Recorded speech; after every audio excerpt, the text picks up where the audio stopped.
Bienvenidos, ¿cómo les va? Un placer recibirlos. Viernes 9 de mayo de 2025 y aquí estamos en vivo por la pantalla de DiNews contándote las noticias importantes de Latinoamérica y del mundo, de un mundo que sigue conmovido sobre todo en nuestro rincón del planeta, en nuestro rincón latinoamericano, con la noticia que dábamos ayer, hace poquito menos de 24 horas, cuando confirmábamos que estamos ante una nueva era en la Iglesia Católica, otra vez conducida por un latinoamericano. Sí, un latinoamericano que nació en Estados Unidos, pero que es latinoamericano por adopción, el Papa León XIV, y una era que ya arrancó.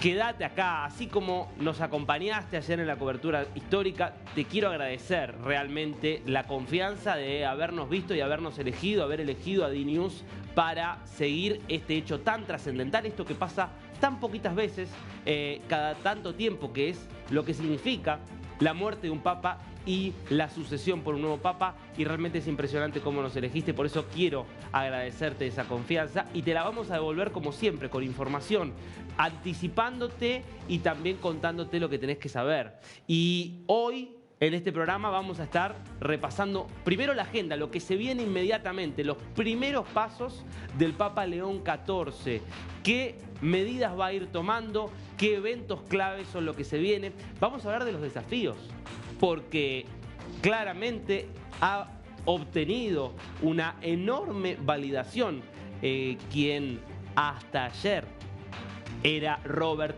Francis Prevost, ha obtenido una enorme validación a ser electo en solamente 4 votaciones, y eso es una muestra de respaldo, pero eso no significa que no haya enormes desafíos al interior de la Iglesia y hacia afuera de la Iglesia Católica. Vamos a estar hablando de eso, de los retos que va a estar enfrentando este Papa. Y vamos a hablar también de algunos de sus orígenes que nos van a servir para entender el papado que se viene.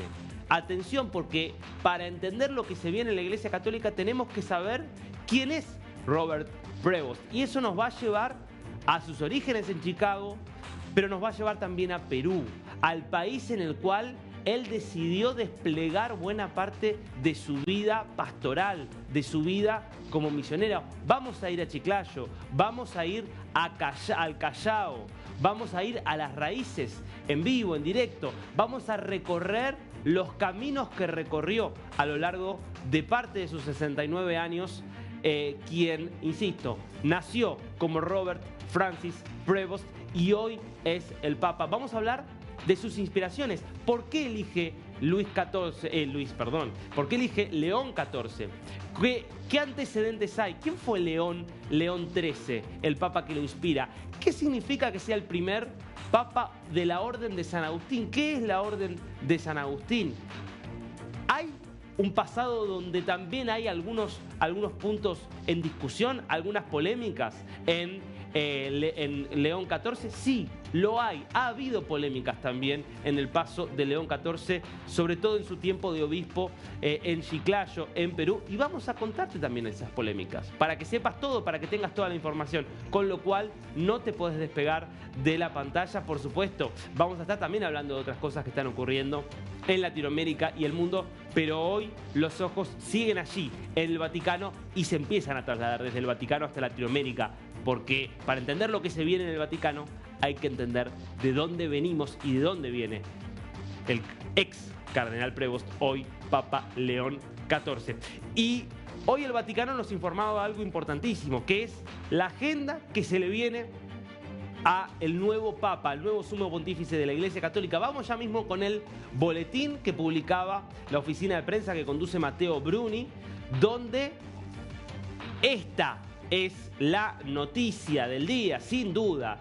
18 de mayo, el próximo domingo, no este domingo, sino el domingo de la semana que viene, a las 10 de la mañana hora de Italia, ya te lo anticipo, 5 de la mañana hora argentina, 3 de la mañana hora de Colombia, aunque ya me imagino que está familiarizado con la diferencia horaria que tenemos con el Vaticano, en la Piazza San Pietro, en la Plaza San Pedro. Allí se va a realizar la misa por el inicio del pontificado, es decir, la misa de entronización, donde va a terminar de recibir justamente todos los hábitos correspondientes, el anillo del pescador, el báculo, toda la ceremonia en la cual va a ser entronizado, con la presencia de varios líderes mundiales ya confirmados.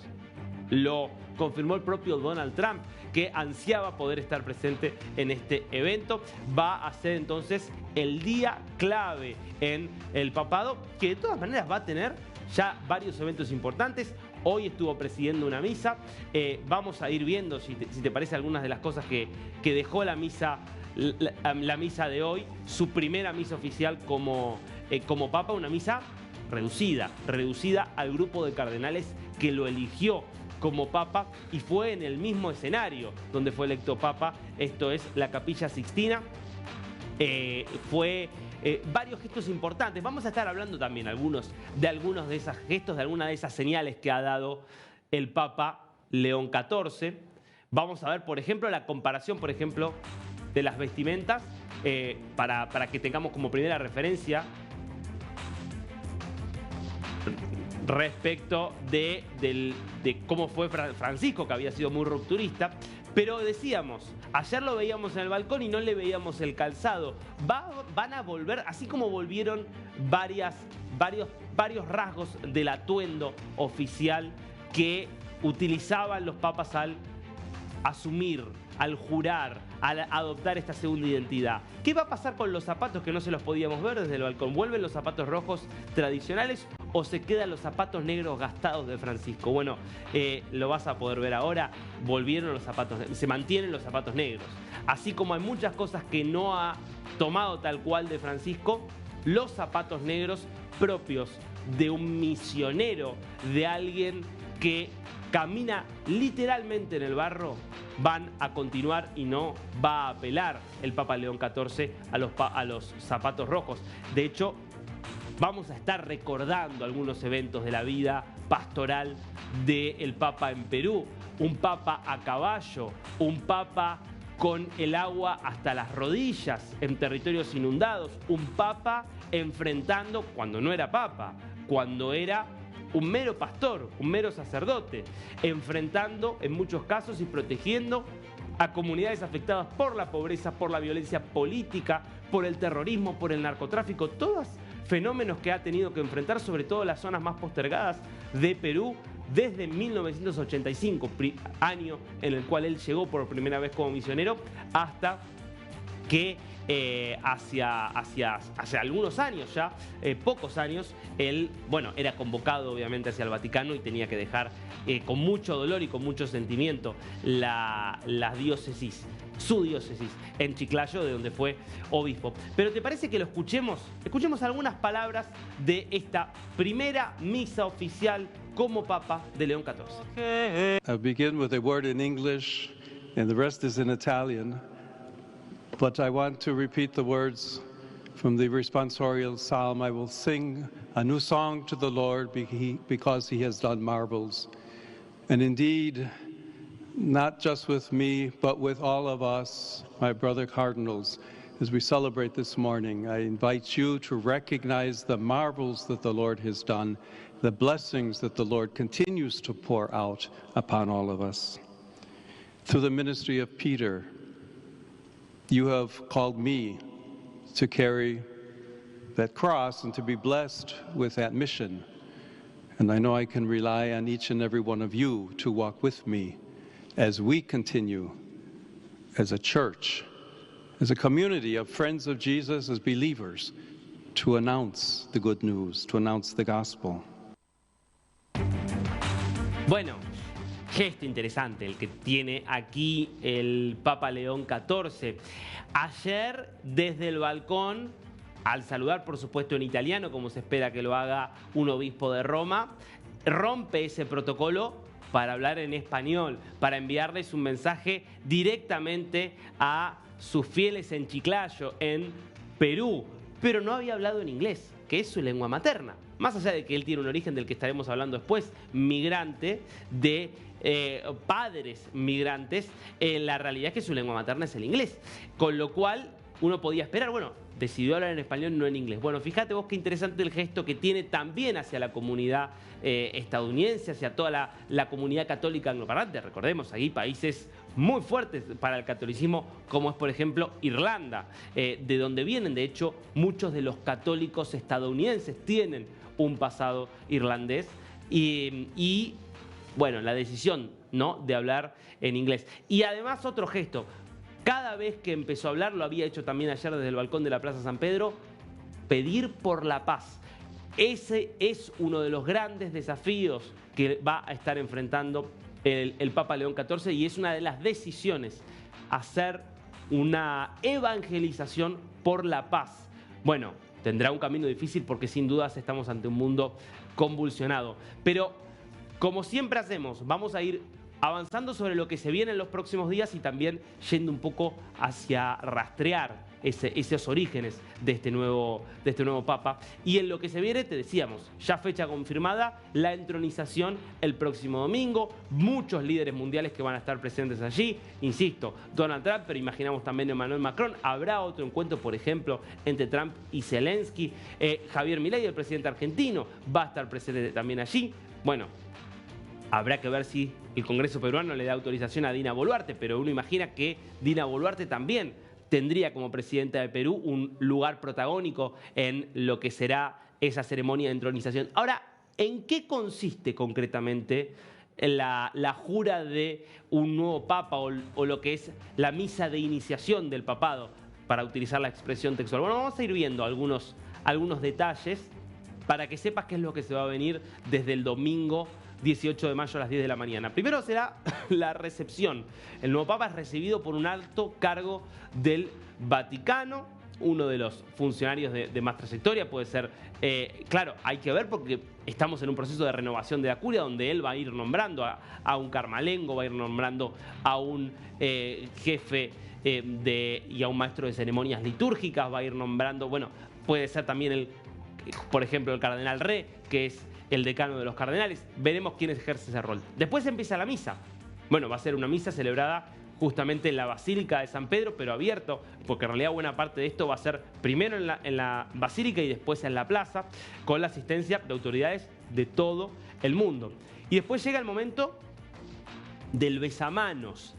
Esto es importante porque los invitados que asisten a la entronización del nuevo Papa presentan sus respetos al Santo Padre mediante el saludo a modo de besamanos. Esto es, el Papa extiende la mano y le besan el anillo del pescador, que también lo vamos a ver. Vamos a ver toda una ceremonia respecto de lo que implica el anillo del pescador, que es el anillo que simboliza a el Papa como continuador de ese legado que inició Pedro, el primero de los papas, el apóstol y primero de los papas. Ahora, esto también va a ser un gesto. Francisco no quería el besamanos. Hay muchas imágenes que uno puede recordar y capturar de Francisco retirando la mano cuando se la querían besar. Obviamente esto en un gesto de humildad de quien fuera el Papa argentino, que decidía mostrarse como un igual, saludar con la mano, por supuesto, pero darse la mano en igualdad de condiciones, no a ponerse en ese lugar de superioridad que implica que le quieran dar justamente un beso en el anillo. Veremos qué decide aquí León XIV, que viene tomando en algunos casos gestos que confirman la línea de Francisco y en otros se viene diferenciando. Después vamos a hacer la comparación de la vestimenta, que es interesante porque también allí hay mucho simbolismo. Hablamos recién de los zapatos, pero no hablamos del resto de la vestimenta con la cual salió ayer al balcón de la Basílica de San Pedro. Pero esto es un poco de lo que se va a venir en la misa de entronización del domingo 18 de mayo. Me gustaría que nos tomáramos un momento, insisto, para pensar lo que se viene. ¿Qué etapa se le abre a este Papa? Que es un Papa que, al asumir con 69 años, viene a consolidar una era. Sin dudas es un continuador de Francisco. Muchos decían, el cónclave va a ser un referéndum sobre el pontificado de Francisco? Bueno, ese referéndum dio resultado categórico, aprobado. Los cardenales aprueban y dicen hay que continuar, hay que consolidar. Y ese va a ser uno de los grandes desafíos que tendrá por delante el nuevo Papa. Consolidar algunos de los cambios que empezó a producir Francisco, muchos de ellos en gestos, en símbolos, pero no necesariamente institucionalizados. Bueno, se cree, y los cardenales creen, que este Papa, que probablemente tenga una proyección de hasta 20 años, viviendo bien, si se toma lo que es el promedio habitual de edad de muchos de los cardenales, con lo cual va a tener tiempo para ir consolidando eso que hizo Francisco en sus 12 años, además de imponer su propia impronta. ¿Qué desafíos tiene más allá de esto el Papa, el León XIV? Bueno, vamos a ir repasando porque vas a ver que no la tiene fácil. Es un mundo con una iglesia que tiene sus conflictos internos, pero que además enfrenta muchos conflictos hacia afuera. ¿Qué es lo primero que tiene que hacer todo jefe o todo líder de una comunidad? Garantizar la unidad interna. Sin unidad interna, la iglesia no va a poder ser una institución eficaz hacia adelante. Entonces, esto va a ser central. Y uno podría dejarse llevar exclusivamente por el resultado del cónclave. Y uno dice, bueno, fue contundente. Solamente se necesitaron 4 votaciones, que es algo bajo en el promedio histórico. Y en la cuarta votación ya se consiguieron más de 2/3 como para garantizarle su lugar como Papa. Sí, pero una cosa es la composición de los 133 cardenales electores, muchos de ellos elegidos por Francisco, el Papa anterior, y otra cosa es el conjunto de la Iglesia, donde sabemos que hay muchos sectores que no están cómodos con la línea elegida con Francisco, que creen que hay que volver hacia ciertas tradiciones, que creen que esta idea de la sinodalidad es un peligro, que esta idea de una iglesia tan horizontal pone en peligro las jerarquías y que por lo tanto termina siendo algo que puede debilitar la identidad católica. Entonces, lo primero que tendrá que hacer el León XIV es convencer, persuadir. Él ha dado varias muestras de tener una personalidad que va en esa dirección. Entonces, contener a aquellos que piensan diferente dentro de la iglesia va a ser un elemento central. Después vamos a estar hablando de algunos de los rasgos de por ejemplo, su posición frente a temas como la bendición de parejas homosexuales, de la inclusión de mujeres en cargos más importantes dentro de la iglesia, cuestiones donde algunos eran muy progresistas, el propio Francisco era bastante progresista, pero donde los antecedentes, al menos de León XIV, lo muestran un poco más conservador en esta materia. Eso quizás ayude a disminuir la tensión interna.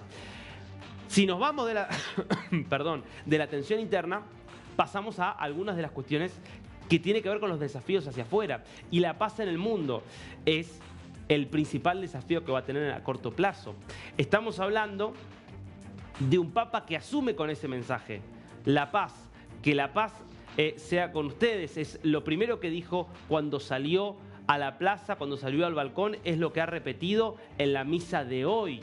Y es lo que esperamos escuchar también en la misa del domingo. De este domingo, digo, donde ya va a estar oficiando otra misa, la primera que sea en la Basílica de San Pedro. Hoy fue la primera misa, pero fue ante sencillamente los cardenales en la Capilla Sixtina. Va el domingo, ya va a ser en la Basílica de San Pedro.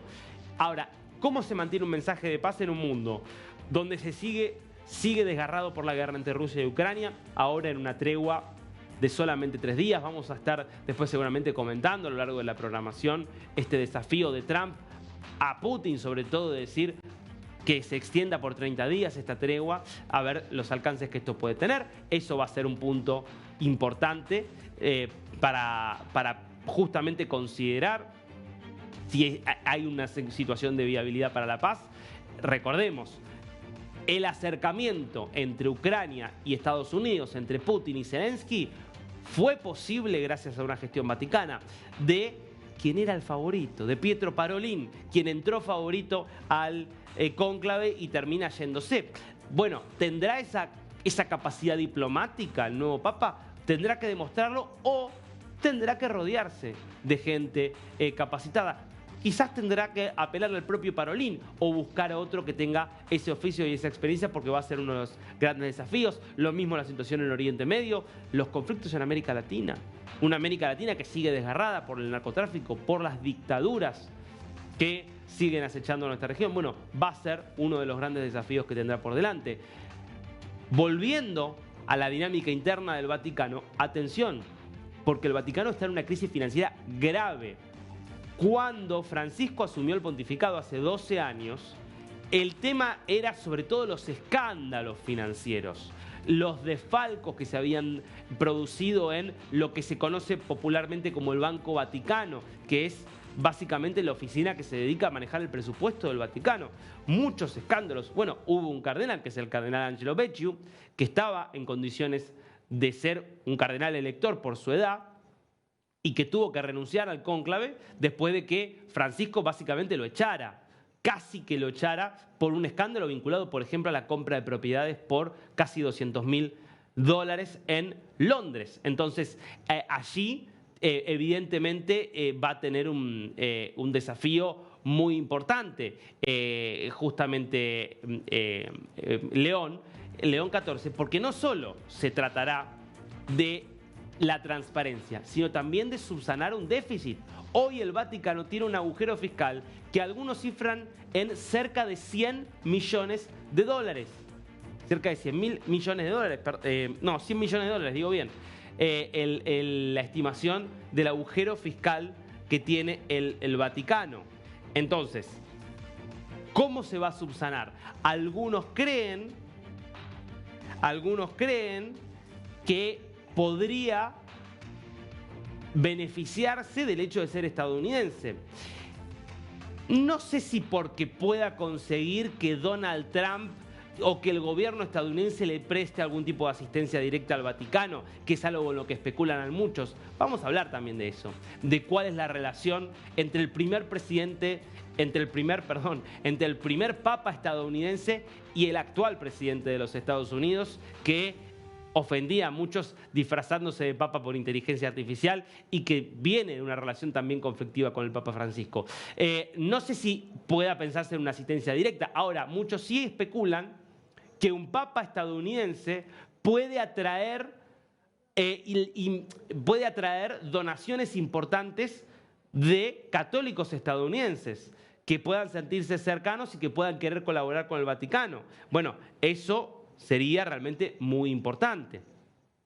Va a ser entonces un desafío los problemas financieros. Después, lo que comentábamos antes, institucionalizar las reformas de Francisco. Se trata de un papa muy cercano a la idea de la sinodalidad, de la horizontalidad. Bueno, ¿cómo hacer que eso quede mucho más institucionalizado y que justamente esa idea de una iglesia en salida, de una iglesia en la calle, de una iglesia más pastoral, bueno, quede instaurada, oficializada, y eso supondrá vencer las resistencias internas que hay frente a esa sinodalidad, a esa horizontalidad. Eso va a ser un desafío, además de otras reformas. ¿Qué lugar van a tener los laicos? ¿Cómo darles un espacio que permita avanzar con esa apertura sin ofender o sin generar el malestar de los sectores más tradicionales, de los sectores más conservadores? Ese va a ser otro de los temas. En ese sentido, planteamos esto, el rol de las mujeres, de los laicos y de las minorías. ¿Qué posición va a tener esta iglesia que se está abriendo de Europa hacia las minorías, hacia los homosexuales, hacia los divorciados, hacia los sectores que antes eran rechazados por la iglesia y que frente a los cuales muchas iglesias del mundo empezaron a tener posiciones más contemplativas? Allí, hay que decirlo, en sus tiempos de cardenal, en sus tiempos de obispo de Chiclayo, el entonces Robert Prevost era cauto respecto de algunos de los gestos que había dado Francisco y decía, atención, porque muchos de los que dicen, bueno, hay que abrir las puertas y hay que permitir el matrimonio homosexual y hay que avanzar con toda la incorporación de mujeres, por ejemplo, al sacerdocio, todas esas cosas son impracticables en muchos de los lugares donde el catolicismo es importante. Y no estaba pensando en Europa, probablemente tampoco en América Latina, pero sí en África, sí en algunos lugares de Asia, donde la cultura local es mucho más reacia a todas esas formas de apertura. Digo, en África hay muchos países donde los gobiernos penan, aunque parezca increíble en pleno siglo XXI, penan con prisión y hasta con la muerte de la homosexualidad. Entonces, es difícil pedirle a una iglesia que avance mucho en algo que podría poner en riesgo su capacidad de expandirse justamente en las regiones del mundo, que es el sur global, que es lo que se conocía en la Guerra Fría como el tercer mundo, que son las regiones donde más se quiere expandir. Eso también vamos a estar viéndolo después, en un mapa. Hoy, cómo se compone el mundo religioso de la Iglesia Católica, que explica también estos cambios. Y lo último, la pérdida de peso de la Iglesia en Europa. ¿Qué va a hacer frente a ese desafío? Frente a ese desafío que es el dato que ya lo hemos repetido aquí, el dato que nos muestra la foto de Viena, la capital de Austria, donde el 40% de los estudiantes, porque es una encuesta que se hizo reciente, de los estudiantes de nivel primario y secundario, el 40% de los chicos, de los jóvenes en edad de estudiar, son musulmanes en Viena y solo el 30% son cristianos. De ese 30% hay una parte católicos y otra parte protestantes. Eso que es un testimonio y una imagen que muestra de forma, si querés, agigantada el fenómeno de una iglesia católica que tiene menos peso en Europa frente al agnosticismo que avanza, frente al islam que avanza. ¿Qué hace frente a eso? Está claro, hoy la iglesia está viendo que su centro está fuera de Europa, pero ¿eso significa abandonar por completo Europa? Va a tener que tener una política evangélica también hacia Europa. ¿Cuál será la de alguien que no es europeo, por cierto, como es el caso de León XIV? Bueno, estos son solo algunos de los enormes desafíos que tiene por delante. A su favor, es un misionero. Es alguien que tiene experiencia en situaciones difíciles y que ha tenido bastante éxito en eso. Y a su favor también fue electo de forma muy rápida, de forma muy categórica, con mucho apoyo y está recibiendo mucho respaldo de los fieles, de la gente, y ese es un primer paso muy importante.